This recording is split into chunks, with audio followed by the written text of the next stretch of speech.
Ang topic ko po ngayon ay tungkol dito po. Nakikita nyo po ba ito? Mga numbers yan. Mga numbers. Kung tititigan nyo, puro numbers po yan. Kasi po, yung nagpatawa sa akin ay marami raw ang hiram sa kanyang pera. At para daw maibalik kung kailan gusto niya malaman ang kasagutan. At ito na nga po ang lumabas. Puro numbers po.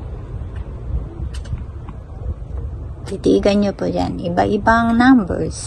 A lot of numbers. Kaya sinagot siya ng Holy Spirit. Kasi ang pinakita talaga mga numbers ibig sabihin, syempre, babayaran siya.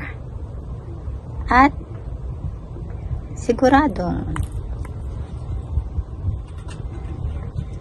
mababayaran siya dahil tingnan nyo po, napaka-amazing po. May mga numbers po yan.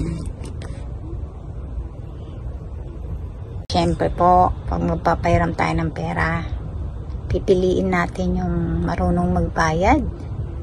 At saka yung mga nangungutang dyan, mabait lang sa umpisa. Dapat matuto naman kayo magbayad para hindi ma-stress yung inuutangan ninyo. Kayo rin stress, nang stress pa kayo. Ganun yun. Kaya sana maintindihan nyo bakit kayo sisingilin.